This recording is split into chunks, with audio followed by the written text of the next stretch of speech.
होटलों को सील किए जाने को लेकर एसोसिएशन जिला प्रशासन से मिला। अलीगढ़ में जिला प्रशासन द्वारा होटल सील करने के बाद शुक्रवार को होटल एसोसिएशन के पदाधिकारी जिला प्रशासन से मिले। इस दौरान एक रेस्टोरेंट को सील किए जाने पर एसोसिएशन ने ऐतराज जताया।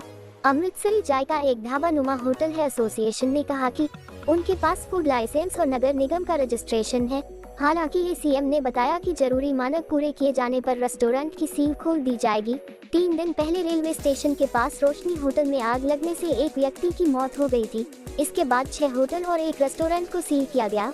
हालांकि होटल एसोसिएशन के अध्यक्ष मानव महाजन ने बताया कि करीब 50 होटल अलीगढ़ में रजिस्ट्रेशन के चल रहे हैं। एसीएम संजय मिश्रा ने बताया कि होटल एसोसिएशन के लोग मिलने आए थे। होटल में आग लगने के बाद 6 होटल को सील किया गया है। उन्होंने कहा कि होटल एसोसिएशन को अवगत कराया गया है कि फायर की एनओसी व एडीए के नक्शा संबंधी मानक पूरे किए जाएं।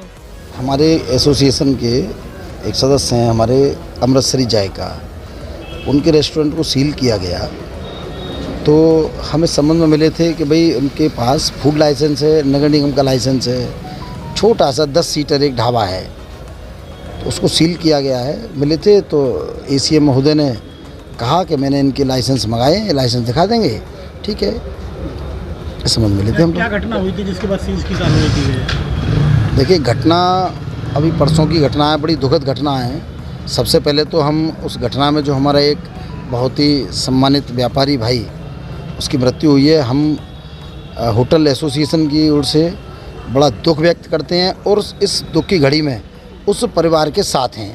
हम पूरी एसोसिएशन हमारी उस परिवार से मिलने भी जाएगी, क्योंकि कोई व्यक्ति हमारे शहर में आया है और किसी भी कारणों से यदि उसकी मृत्यु हुई है तो वो दुखद है और हमारे शहर की जिम्मेदारी है, हम लोगों की जिम्मेदारी है कि उस परिवार के साथ, पीड़ित परिवार के साथ हम लोग खड़े रहें, हम लोग खड़े होंगे। घटना के बारे में एक होटल है वहाँ पर रोशनी होटल के सामने ट्रांसफार्मर है। ट्रांसफार्मर होटल के नीचे एक चाय की दुकान है। चाय की दुकान का जो एक ऊपर वो त्रिपाल होता है जिसे वो धूप से और पानी से बचाने लगते हैं, वो ट्रांसफार्मर पे लगा होता है।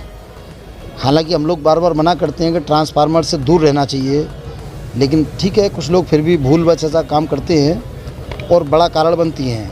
ट्रांसफार्मर में लूज पार्किंग हुई, लूज पार्किंग से त्रिपाल जला। चूँकि सुबह का टाइम था, सारा कुछ बंद था, उस त्रिपाल से चाय वाले की दुकान में आग लगी। एक सिलेंडर रखा हुआ था, सिलेंडर फटा और सिलेंडर से उस होटल में आग लगी। और एक जो हमारे सम्मानित व्यापारी की मृत्यु हुई है, वो कहते हैं उनकी मृत्यु खींच ले आई।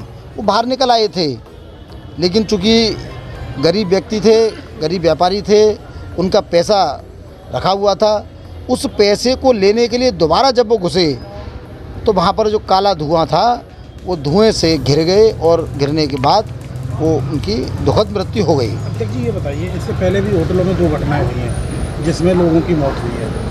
ज़्यादातर होटलों में जो फायर की एनओसी होनी चाहिए या फायर के इक्विपमेंट होनी चाहिए वो नहीं है। आप अध्यक्ष होने के नाते क्या कहेंगे? देखिए, हम एक बात तो आपको बता दें, सबसे पहले तो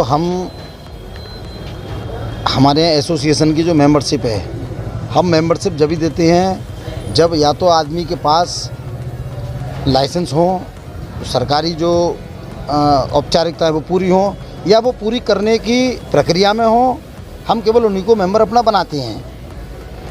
अब क्या मानते हैं? लोग आए हैं, सबके पास फायर की एनओसी है सबके पास, या सब नहीं है तो वो प्रक्रिया में है। कितने दिनों से प्रक्रिया में फायर की और एडीए की सब नक्शे वगैरह देख कर देती है व्यवस्था? नहीं, ऐसा नहीं। देखिए, हम एडीए के नक्शे नहीं, सराय एक्ट है या जो मान लीजिए एडीए का नक्शा है वो तो रहता है। हमें जीएसटी रजिस्ट्रेशन हमारे यहाँ सबसे पहले मस्ट है। जीएसटी नहीं, चलो किसी बिल्डिंग का जीएसटी ले लेना, सराय एक्ट में रजिस्ट्रेशन करा देना, वो एडीए और फायर के नॉर्म्स पूरे नहीं करता। नहीं, मैं आपको अपनी जगह पे अलग धीरेन्द्र जी मैं आपको बता दूं, सराय एक्ट के रजिस्ट्रेशन के बारे में जानकारी मैं आपको दे दूं। सराय एक्ट का रजिस्ट्रेशन होता ही जब ही है जब सारे औपचारिकताएं पूरी होती हैं। तो इसका तो प्रशासन जो अभी जो कहीं इस बात को कह रहा है अभियान चलाएंगे, फायर की एनओसी तो फिर आप कैसे रोकेंगे उस अभियान को? सराय एक्ट जो कार्रवाई होने जा रही है आगे, अभी होगा जी, अभियान चलेगा 2-3 दिन बाद। जी। तो मतलब आप कैसे देखेंगे इस अभियान को प्रशासन को? सराय एक्ट का मैं आपको ये बता रहा हूँ, सराय एक्ट में जब तक एडीए का नक्शा, फायर की एनओसी, जो भी औपचारिकताएं होती हैं जब तक समस्त औपचारिकताएँ पूरी नहीं होती हैं तब तक सराय एक्ट में रजिस्ट्रेशन नहीं होता है। तो ज़्यादातर होटलों पे तो एनओसी नहीं है। नहीं, 28 होटलों पे पहले था और करीब अलीगढ़ में जनपद में कितने होटल संचालित होंगे? अलीगढ़ में होंगे 50-55 होटल बस रजिस्टर्ड जो है, रजिस्टर्ड जो इसके है। अलावा जितने सब अवैध हैं।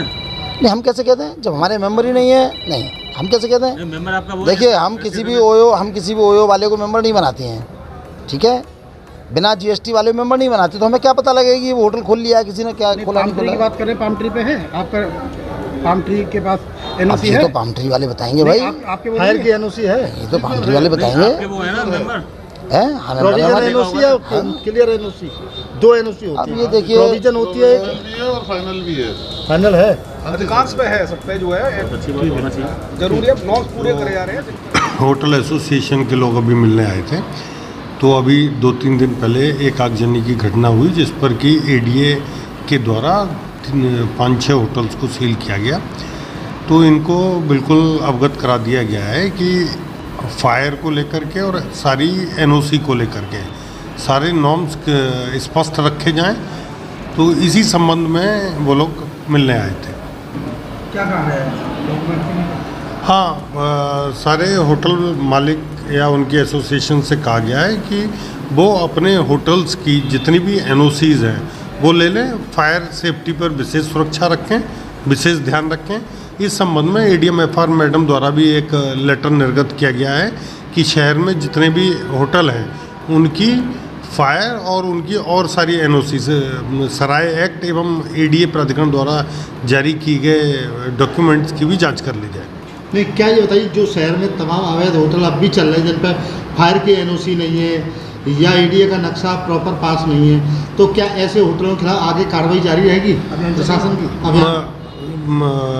एडीएम-एफआर के लेटर के क्रम में जितने भी संबंधित थाने हैं जो मेरे क्षेत्र में आते हैं, वहाँ के थाना अध्यक्षों को मेरे द्वारा पत्र लिखे गए हैं कि कितने होटल उनके थाना क्षेत्र में कार्यरत हैं, उनकी सूचना दें, जिससे ये पता लगाया जा सके कि कौन अवैध रूप से चल रहे हैं और कौन वैध रूप से चल रहे हैं।